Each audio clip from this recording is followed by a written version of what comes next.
and welcome to Lemon Drops, brought to you by the Smoky Lemon crew. Well, we're talking branding, marketing and everything in between. So grab a coffee, sit back and let's drop in. Welcome along to Lemon Drops, and with me today is one of our local Taranaki business owners, Phil Jackson from 24/7 Security. Hi Phil. Yeah, hi Anna. How are you?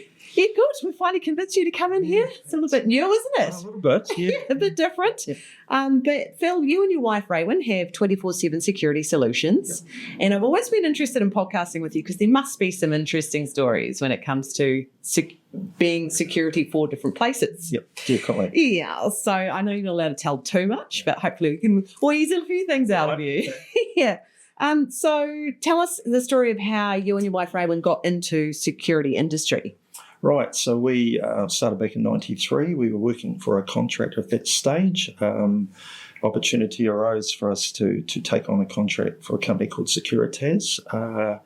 And we just went from there, really. It was a bit of an interesting start. We'd only been in business 6 weeks and we'd ended up with an armed robbery on one of our team. Yeah. Down at Eltham at the Lotto shop. So they were doing a money transfer? Yeah, we were picking up the good old Lotto takings back in the day. And getting a shotgun pulled on one of our staff and pulling the trigger. What are they trying to do in that situation? Well, it's give them the money, obviously, and keep yourself safe. Yeah. But in this case, he was in the vehicle, couldn't give him the cash because he offloaded it. Yeah. And he just pulled the trigger, point blank range. So, that was our introduction into security. Yeah, wow. Yeah. Did he survive? Oh, of course. Yeah. Oh, great. He was fine. Yeah. I guess back in the 90s, it was a little bit like the Wild West here in Taranaki. There was a lot of home robberies happening, and that was one of two that we had within a 3 or 4 year period. And mainly typing that money transfer. Yeah, for sure. Yeah. So that's obviously got a lot tighter security now. Oh, definitely, but it's still out there. People are still desperate, and it can happen.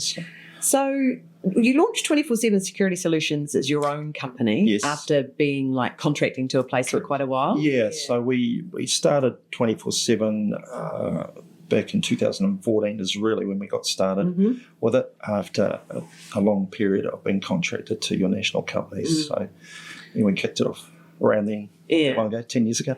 And in the early days, what were some of those hurdles in setting yourself up as your own entity? I guess probably dealing with the national companies we felt was our biggest challenge, or being our contractors. So that was probably one of our biggest hurdles to gain traction in the marketplace. Yeah. So that's when we just decided that we needed to head in a different direction and offer that true local service.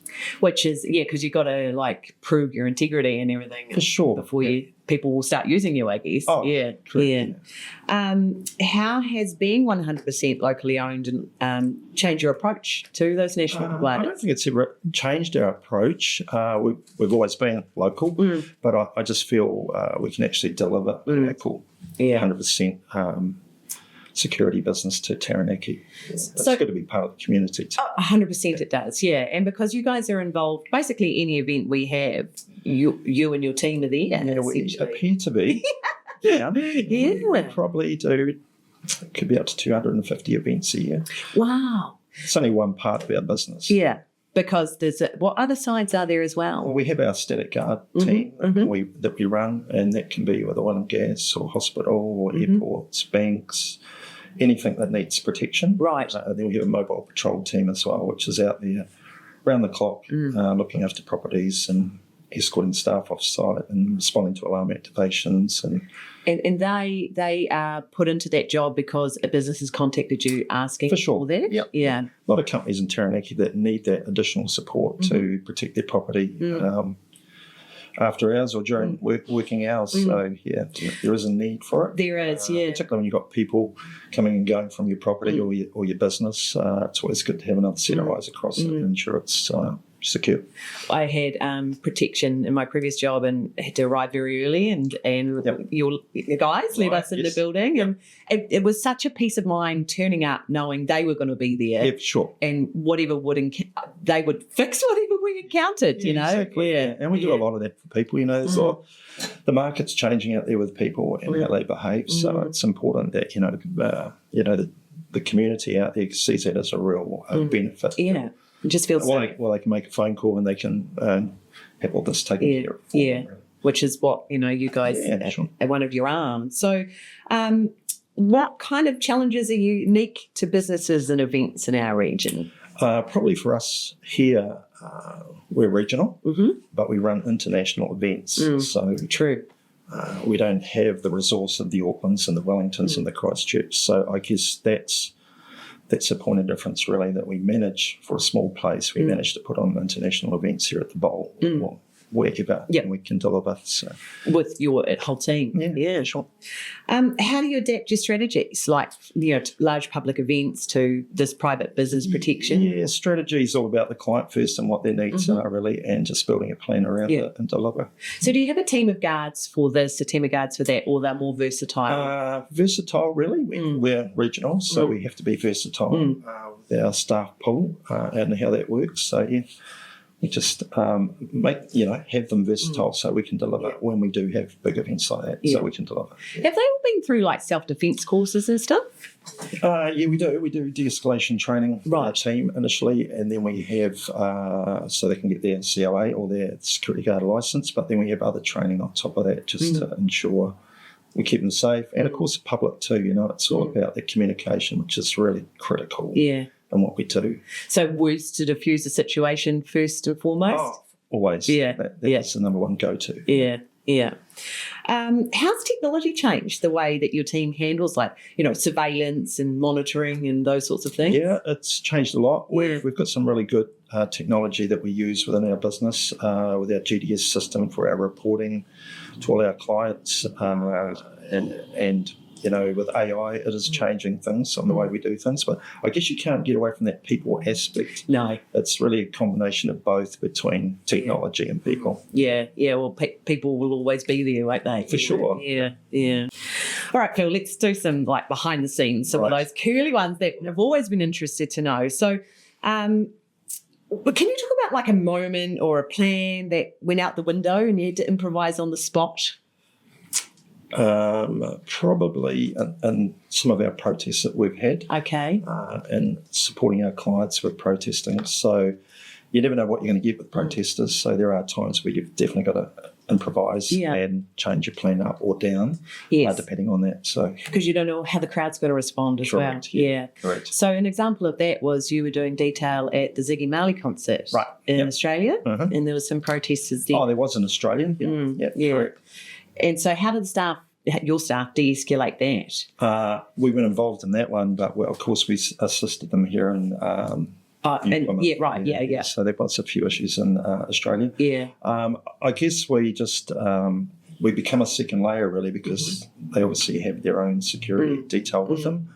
I guess the benefit that we bring, we know the environment they're working in at the Bowl. So yeah, true. And having that lake there is quite a good buffer. Yeah. It can be helpful. Yeah. For us, but yeah, no, it was good. How many times have you had to get people out of the lake? I couldn't put a number on that. It's been a few over the years. Yeah. Oh, it's just gross. Who does that? I know, it's terrible. So has there been situations where something unexpected was uncovered on the job? Yeah, you can come across it when we're doing our mobile patrols on our sites or a static security guard at one of our clients' premises. So yeah, that does happen, but we have a process to follow through with the clients and inform them what's going on and how they want to deal with it. Have you ever done the wand thing and picked up metal detection? Yeah. Yes, we have. Yeah. Metal detectors are quite useful. So then is it a matter of asking what do you have in your pockets? Correct. Yeah. Definitely. Yeah. And if they say nothing, then are you allowed to pat them down? Yes. Yeah. Do that. Yeah. And then it's a matter of if you found something confiscated and they're out? Or? Correct. Yeah. It's a normal process. Yeah. Well, it's so interesting, but you're only giving away a little bit. Sorry about that. How do you manage difficult or I like your client sensitivity. You're a good man at that. Yeah. How do you manage difficult or confrontational situations to keep your team and the public safe? Well, it all comes down to de-escalation. We really want to keep our clients safe or members of the public. So it's a big part of what we do. You've got to be really good at talking to people. So you can de-escalate it before it gets to that next level. So communication skills would be something you critical look for in your staff. Critical for our team. Yeah. To be able to defuse situations. Yeah. Unusual request or bizarre incident you've been? Bizarre. Yeah, we do some unusual jobs from time to time. I guess one was when we ended up looking after some whales on a beach for dock, Okay. So it was quite bizarre. Yeah. It doesn't happen very often. So they'd beach themselves? Yeah, for sure. Yeah, and they're a protected mammal. Yes. So, yeah, that's so you a bit just bizarre. Yeah. To keep people away from them. Yeah.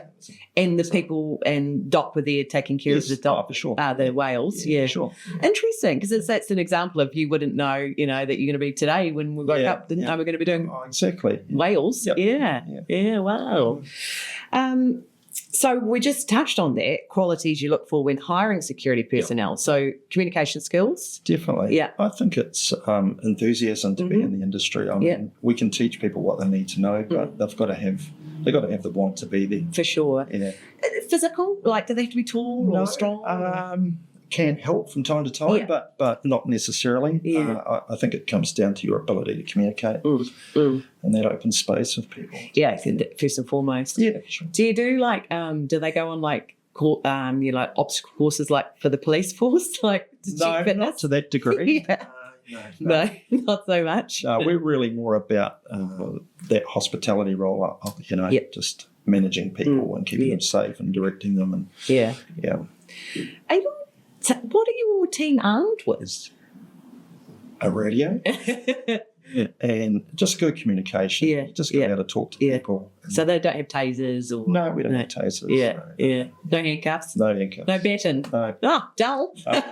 You can be. But that radio could be that link that they need. That's the police's role. Our role is very separate to what the police do. Do you have a direct line to the police though? No, we don't. No. But if we're at concerts, we do. Yes. Because they're there too. Yeah. So we do work closely with them, when we're running events.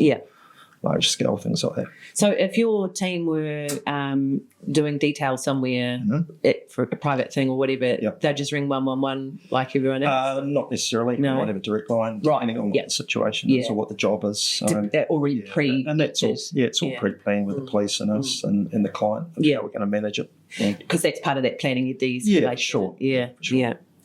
Yeah. What's the biggest lesson you've learned about protecting clients and building trust? It's your own integrity, I think. Yeah. It's it's probably the most important thing. You've got to get your clients to respect you and trust you that they're going to look after their property and their people. Yeah. And trust is so big because they trust you to protect them. Yep, exactly. Well, that's what we're there for. So it's all about building that trust. Definitely. Yeah. Communication once again. I think we've almost covered everything, Phil, but maybe a couple of quick fires. Yeah, okay. What about late night incident or early morning prep? Which do you prefer? Probably late night incident. I'd probably operate better. Of an evening? Well, yeah. If there's an incident, I can deal with things pretty quickly. Yeah. Can make snap decisions. Yeah. So, that's me. Yeah. Do you still put on your high vis and join the detail? Occasionally I do, not very often, but it's always good to get out there with the team. Yeah, and just see, walk it in their shoes. Yeah. But you're always on site, right? Most of the time. Yeah, most of the time I'm not too far away. Yeah. Misconception people have about the security industry? I guess people don't see the value in it. Really? Yeah, some people don't. Yeah. Not all people, but there's a lot of things that the team do that I guess a lot of people are not aware of when they're looking after property, loss prevention or running an event. I bet as soon as you've used one, you'd see the value in it. Yeah, definitely. Yeah, definitely. Interesting. Yeah. So where do you see the future of local security in the next decade maybe? I think it's going to move up. Yeah. I think the country's changing. Yeah. The region's changing. There's always going to be a need for it. Yeah. But there seems to be more angry people. Yeah, it does. Which is unfortunate, but there's more of a need for it. Yeah. So you're in the right place. Yes, unfortunately. Well, a big thank you to you and Raywin and the team for keeping us safe and giving us that peace of mind and for being a all-round good Taranaki bloke. Yes. We appreciate your time podcasting with us today. Yeah, thank you. We'll catch you next time on Lemon Drops. Thank you. Sweet.